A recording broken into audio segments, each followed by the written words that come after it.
What would JT Miller potentially bring to the Minnesota Wild? Are there other players on the Vancouver Canucks that the Wild should be taking a look at? Plus, who currently in the NHL playoff field will not be there once the season is over?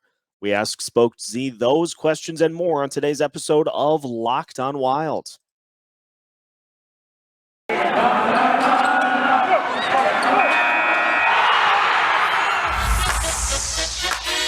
You're Locked on Wild, your daily podcast on the Minnesota Wild, part of the Locked On Podcast Network, your team every day.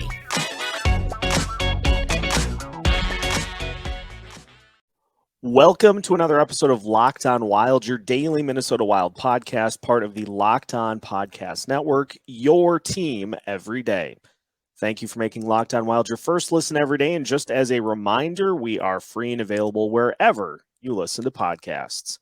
On today's episode of Locked on Wild, Spoke Z joins the show to talk about the latest rumors surrounding Kevin Fiala and what JT Miller, who has been linked to Minnesota this week, could potentially bring to the Wild. We'll also take a look at where things are at with the Stanley Cup playoff push, as right around 80% of teams that are in the playoffs as of Thanksgiving make it. So we will talk about that here today as well. My name is Seth Topal, host of Locked on Wild, veteran Minnesota sports content producer. And as you can see on YouTube, literally glowing here today. I'm recording right at the height of the afternoon sun. So apologies for that. But we are joined today by Spoke Z as we get to the Thanksgiving holiday. What's happening, my friend? Just living the dream, waking up to all the Wild trade rumors and trying to figure out what's real and what's not. Yeah, and we'll start right there because Kevin Fiala has been a hot topic here since the start of the week. Obviously, some things have happened to him over the last handful of games, has not played on the power play nearly as much, and just straight up has not played as much over the past few games. And it seems to be leading towards this kind of tension between Fiala and the Wild, who seem to kind of single him out for things that are happening to other players on the team as well. But it led to the Wild being linked to the Vancouver Canucks. And evidently, Bill Guerin made a call to see about the availability of one JT Miller.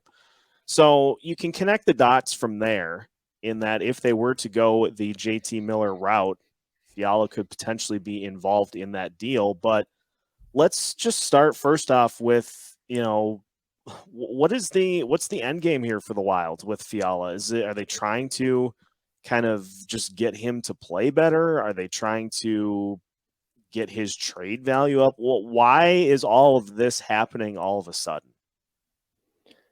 Yeah, I mean, it's weird, right? Like, I think everybody, like literally, apparently everybody listened to Russo's podcast today, and the one point that he and LaPanta both brought up is it seems like Fiala's just got short or like no leash with Evason, and it's like one mistake and he just gets buried out of nowhere and gets his power play time taken away.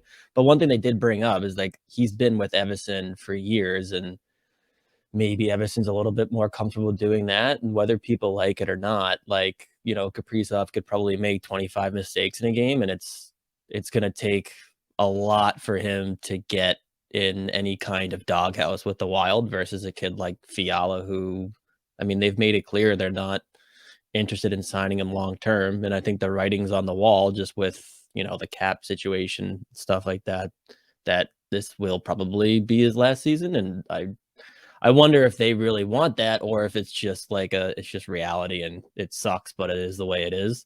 But it does seem like it's just, they are not afraid to bury him whenever. And it sucks because, like, I think even since he's come to Minnesota, he's a different player than he was in Nashville. That's a kid that works his bag off every shift, and he's working hard and he's trying. And, sometimes young players, mistakes happen and they compound, and then he ends up seeing a lot of the bench. So I don't really understand why it's always Fiala that seems to get that kind of treatment versus other guys, but it is the way it is. And at the end of the day, like, I've got him penciled in for a summer move, but if they are going to move him, it would be for a player that's going to make them better now and not just to get the caps, because there's no point to getting cap space in the middle of the season, right? Like, if you're trading Fiala, it's because there's a player that you think is better that gives you a better chance to win a Stanley Cup this season. So that's what it looks like right now, and it's kind of confusing because I think Kevin Fiala is a really good player, and we've seen him when he was the one guy that kind of broke Minnesota out 2 years ago and was the finally they had a game breaker. So I think it kind of sucks that it's happening now, but I mean, it is what it is, I guess. Yeah, it's just, I don't know. It's baffling to me because and I've talked about this a lot this week already, so I'm not gonna hit it over the head too much, but there's so many other factors at play here that aren't necessarily Fiala's fault. I mean, look at how much his line mates have changed throughout the course of the season already. And, a lot of that stuff's not necessarily his fault, but I think you speak to the bigger issue here in that there is a little bit of a clock on the Fiala situation because of where this team is at salary cap wise, where they're at with players in the farm system. And so I don't know if they're just simply trying to speed up that clock or what exactly, but this situation has gone very public here within the last week or so, and it's definitely gaining attention because we're sitting here on a Wednesday edition of the show talking about it now. Yeah, and I mean, the point you just bring up too, like, the kid hasn't had a center. Like, he doesn't have a center, right? Like, Kaprizov gets, like, they're gonna mix and match whoever is gonna get Kaprizov going, and like the one thing they've done for Kevin Fiala to try to find him like a good center to play with is Freddie Gaudreau, who I love. Freddie Gaudreau, he's great, but that's the one that you're gonna be like, yeah, it's gonna be him and Kevin Fiala, second, third line, yeah, who knows? And that's about it. And it's like, other than that, they haven't, like, I mean, Hartman, I guess, but it kind of seems like he's had to do a lot of this on his own, which fine, fair enough, especially if he wants to get paid. But like, I don't know, it just feels like he's always the one that they're like, whatever, it's Kevin. Like, they're like, don't worry about it, it's fine, we're not going to resign him, whatever it is. Like, it's crazy to me, but I mean, I guess it's just reality. I mean, you have to give, if you really are, with the way last year happened, you have to give Kaprizov, I guess, whatever he wants. I mean, you don't have to, but like, that's just the way. That's just reality in Minnesota. And then other than that, like, their center situation is so fascinating just because none of them are guys that you look at and tout as like number one scoring center. Like, they just don't have one of those. And it's like Kevin's kind of just, he's got a revolving door of centers and wingers. So we never know who he's going to be playing with on a night-to-night basis. And the kid's trying, and he wants to earn, like, he's made it clear he wants to stay in Minnesota. Like, he would have loved a long-term deal, but they just like, we're not doing that. Which I get it. It's fine. Like, it's contract stuff. It's business. It's fine. But I mean, you got a really good young player, and it's just, it feels like they're almost looking for reasons to kind of put him in the doghouse. But I mean, again, at the end of the day, like, he does need to be better.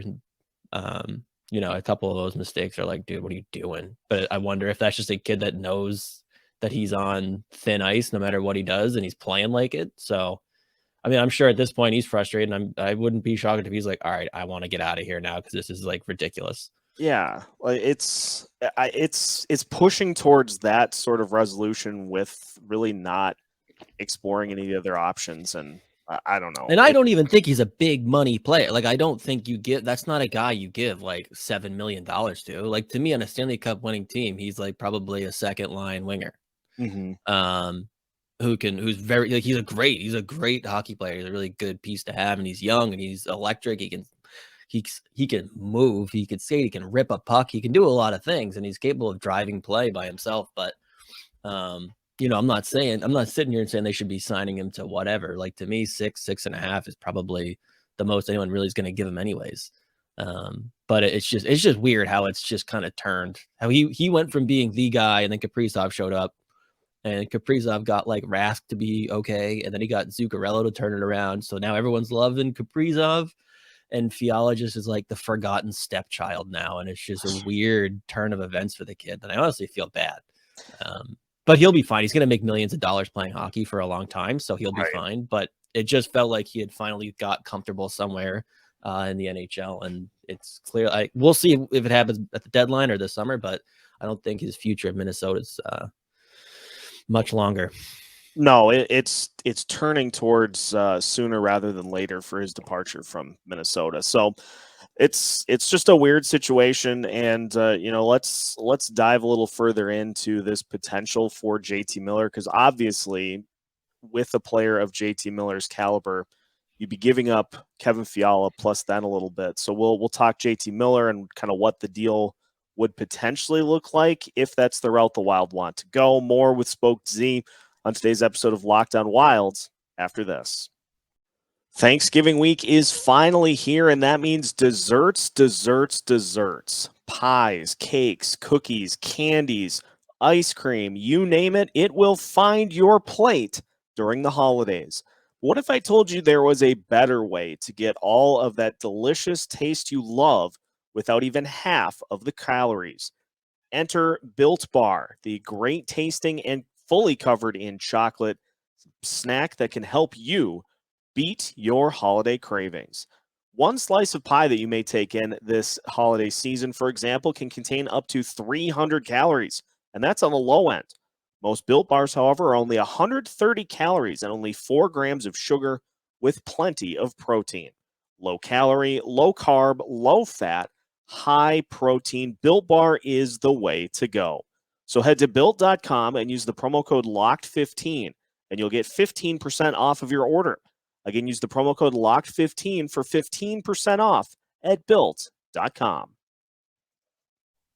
Continuing today's episode of Locked On Wilds, and again, thank you for making Locked On Wilds your first listen every day. We're joined by Spoke Z today, taking a look at some Wild news, and also we'll talk about the Stanley Cup playoff picture at the Thanksgiving holiday in a little bit. But first, we should probably talk a little bit about JT Miller. Let's just start with what he brings to the table for fans who maybe aren't familiar with his overall body of work. What would a JT Miller bring to this Wild team if they did end up pulling the trigger to acquire him?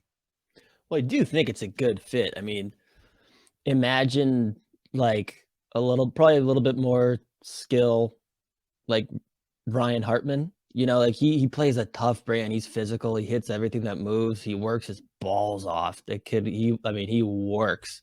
And he's got a great shot. I am kind of wondering why it's like, sorry, let me start over. People need to understand everyone's calling Vancouver right now. Like that team is a complete dumpster fire. And now this is when the Sharks start to smell blood in the water. And they're like, hey, what are you doing, Jim? Like, what, if you need me to help you out with, I'll take Miller. You need that cap space coming up soon. Like, I'm happy to take this guy off your hands for you. I got like a 4th round pick. So I guarantee like half the league is called about guys like JT Miller, Bo Horvat. There's not a whole lot of other attract Brock Besser, but like, so I do think people need to understand it's not just Minnesota that's checking in. And number 2, like, yes, he can play center, but that's not his primary spot. Like their most used line this season, if I remember, I think I was looking at it the other day because I kept seeing people penciling him in as like an out and out center. It's like, no, I think he's primarily a winger that is a very good center as well. Like, again, like a Hartman situation, except I think this year he's like probably 70% of his minutes are at left wing. Like he's playing with Pettersson and who's the other one he's playing with? It might be Besser. So I think that's their first line: Besser, Pettersson, and Miller. So I do think he plays more wing, but he is a competent center. Now again, I think his brand fits the Wild. But again, I don't really know what people think that package would look like. I think, like he's going to be 30. He's under a good deal right now. I think he's got 2 more years at like 5.5 maybe. I didn't even look. I can look right now actually. 5.25 until next season. So I do wonder what that trade would look like. Like people have been like Fiala and this and that. I'm like, you don't have to give up much more like than Fiala in this deal. Like Fiala's young. He actually fits that team really well. So I mean, there's like a natural fit there, but you're not giving up like a 1st round pick as well. Like that's not. If they did that, that's crazy. Again, JT Miller's going to be 30. He's making 5.2 for another 2 years. He's great. But again, he's primarily a left wing that can play center, and he can score, and he plays with really good players. So I mean, that all checks out. And again, he does bring that tough brand, physical, finish every hit. He hits hard. He forechecks hard. He's got a ton of skill. But I do wonder why it's like everyone's shifted to like, we need to go get him to play first line center. It's like, well, I don't know if we have to do that, but he's a great player. So we'll see if it happens. And I won't be upset if it happens, but I do wonder where everyone's head's at with like what they think that would actually look like and what a trade would look like. Because again, that's going to be another 5.25 you don't have next season as well, and you don't really have a ton of space to begin with. So we'll see. But again, I love JT Miller. He's a great player and he's fun to watch, and he's just a natural leader. And he's going to drag guys into the fight. But this idea that on a cup winning team he's a number one center, to me it's like, where have we heard this before? Like, it's not, it's where, once again, just doing the Minnesota thing where it's like, he's the best center we got, so he's the number one center. So yeah, I would love it if he ended up here we'll see what the trade looks like. But if you're giving up a king's ransom for it, I think that's a big mistake. Yeah, I would tend to agree. Now, I got to address it because I have seen it suggested. And so since we're talking about Vancouver and since he plays center, Elias Pettersson is another name that people would like to see in Minnesota. I don't know how you make that work. I think that you're going to just end up having to, because he's young, give up a ton. Would that even be a possibility? No, and I think Vancouver would be absolutely insane to let Pettersson, to trade him now just because things are going so terribly wrong is crazy. Like, I don't think Jim Benning is long for this world as a Vancouver Canucks GM, and there's no effing way that ownership group be like, yeah, let's let him trade our future and then we'll fire him after that. Because I don't see, like, Vancouver's better than how they're playing right now, but not a ton better. Like, from trying to say this forever, people are like, they got Garland, they're going to be great. It's like, that defense is so bad, it's insane. So I don't see them getting a whole lot better, and they're going to have to start moving pieces. But if they did a Pettersson trade, that would be borderline psychotic. And I mean, that would cost all the pieces that Minnesota Wild fans are like wanting to see in Minnesota right now. You're going to have to, that would require you to have some combination of, picks, Rossi, Beckman, Boldy. Pick one of those guys, the ones that everyone's been demanding to get here. Now you want to give them up for someone that's older. And it's just like, we have, like, let's not give up the future to add like another piece like that. Like, that doesn't make sense to me.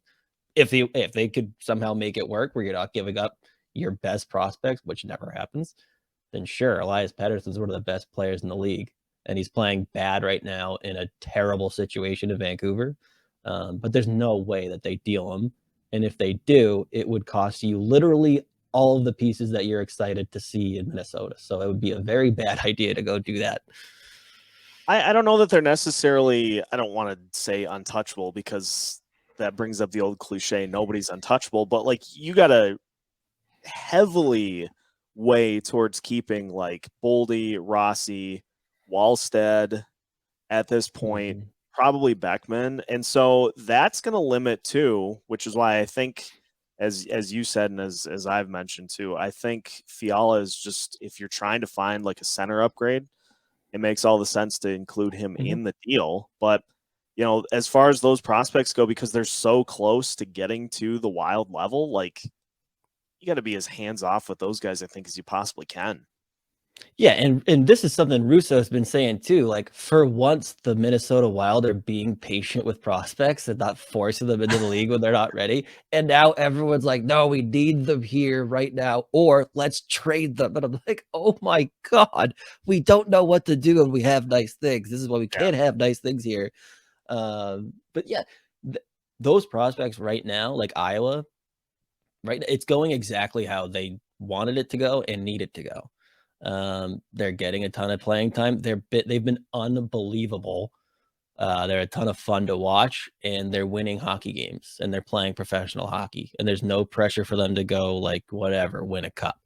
Like you said, if you're looking for a number one center right now to help you win a Stanley Cup this season, yeah, Fiala is the piece that makes sense to move, because as much as I love the guy, it's not like he's some like rare commodity in the league. Like, you are able to, he is fantastic. There's not a ton of Kevin Fialas, but you can find them. Like, it's not totally impossible to go get one of those. But now that we actually have like a prospect pool here filled with guys that look like they're going to have bright futures and are not forcing their way into the NHL when they're not ready, like, now everyone's like, we need them today. It's like, dude, we're at your second play. Like, it's all going great right now. Like, let them marinate. But to say, I mean, that's just the life of being a fan, though. I'm not going to tell anyone how to be a fan. Like, it's also great that there are those guys that people are excited about and want to have up here. So it's great that people are excited. Yeah, 100%. Let's finish up today by taking a look at the current playoff picture, because one of the teams on both sides, probably at least, that is in the playoff picture currently will not be there at the end of the season. We try to figure out who with Spoked Z. More on Locked On Wild coming up after this. It's finally time for Thanksgiving, and we know what that means: football. And nothing goes better with football than turkey and betting. BetOnline.ag has you covered all holiday season with more props, odds, and lines than ever before.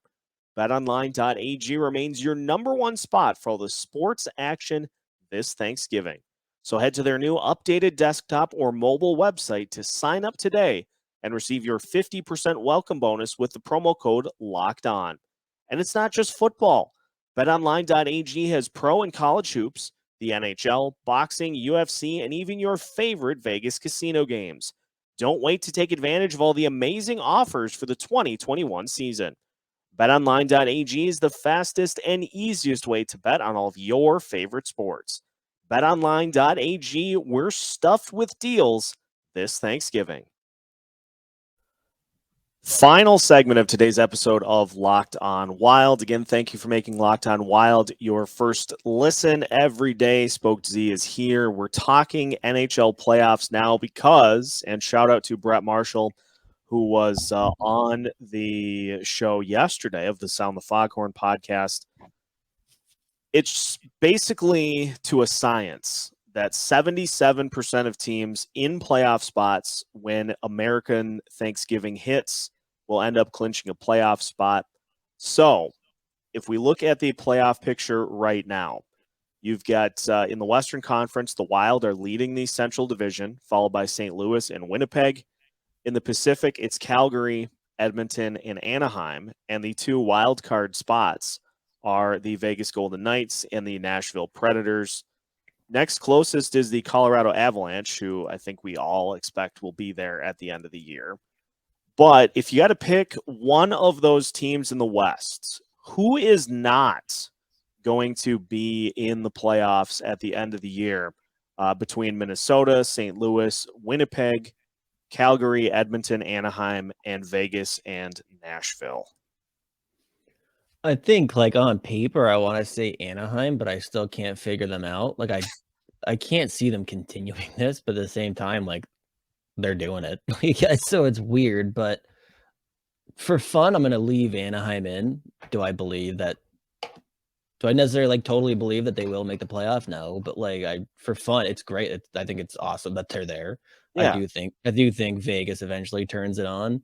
And then you look at like Colorado, they've played 3 less games than Nashville and 4 less than Vegas, and at least 3 less than all the other teams in the Central.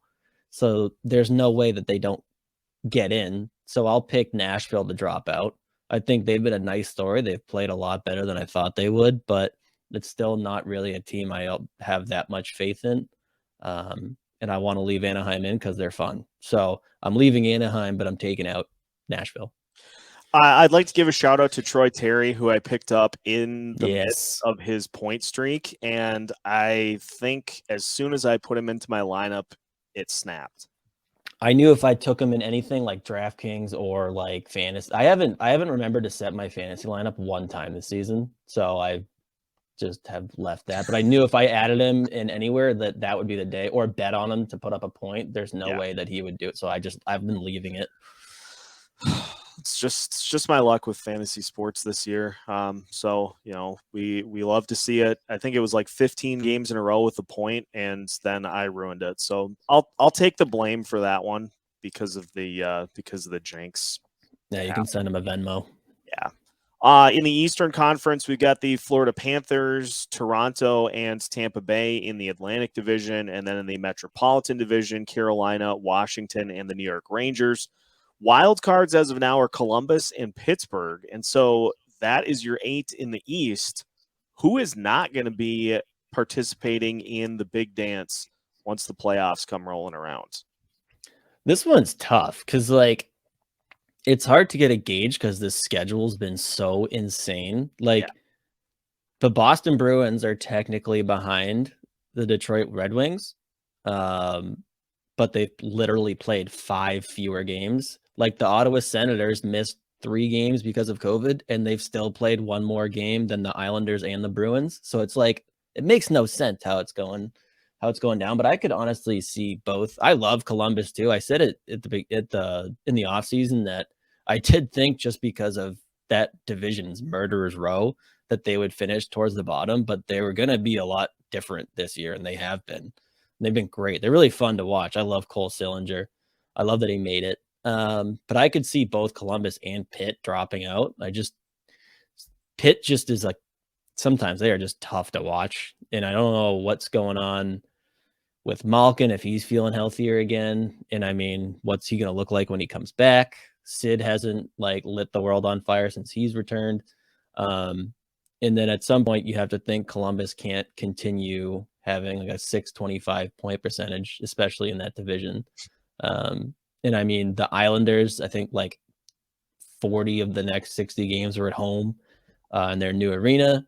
So you'd expect that to start helping them out a little bit. We'll see what happens when Boston actually plays games.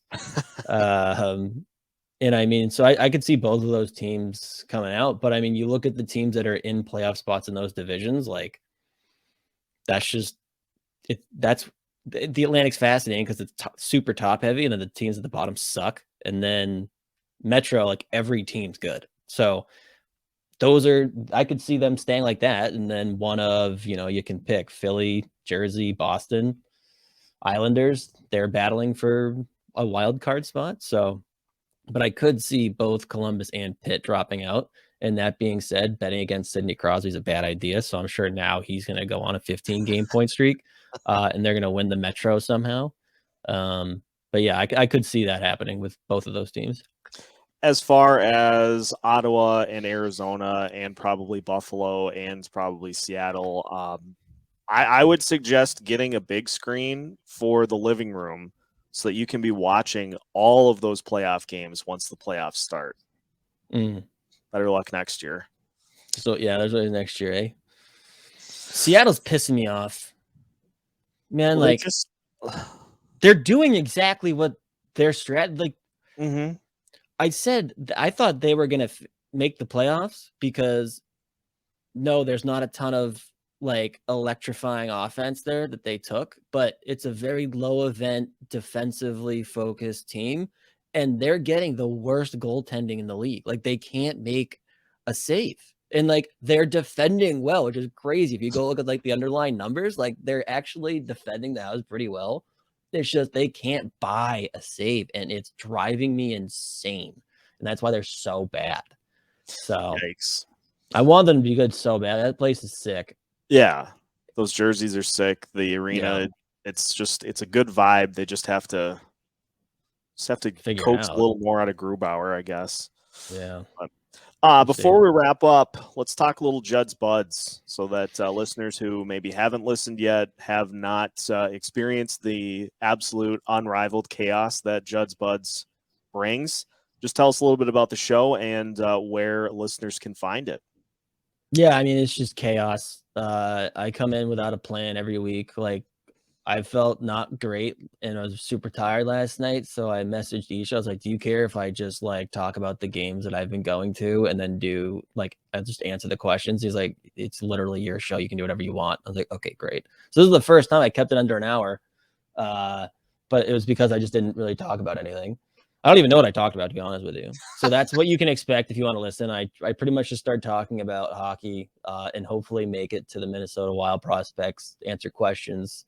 And if you subscribe to the Soda Pod, you'll hear this terrible voice every Tuesday. I still haven't figured out how to like sign off. So it'll, when I'm done talking, like, all right, that's it. And I'm done now. And now that's every show. I'm like, I haven't figured that out yet. So, we're learning, but it is controlled chaos pretty much for about hour and a half every Tuesday if you want to give that a listen. Love it. Spoke, thanks for the time. That is going to wrap up today's episode of Locked On Wild. So now that your first listen of the day is done, make sure to head to Locked On NHL to get a full scope of everything going on throughout the National Hockey League. Locked On NHL is available wherever you listen to podcasts. Just like Locked On Wild, make sure to subscribe and follow us wherever you take in your podcasts, as well as on social media, Facebook, Twitter, Instagram, and YouTube. We keep you as up-to-date as possible on your favorite Minnesota hockey team. And if there is a puck that drops in the state of hockey, Locked On Wild has you covered with new episodes every Monday through Friday as part of the Locked On Podcast Network.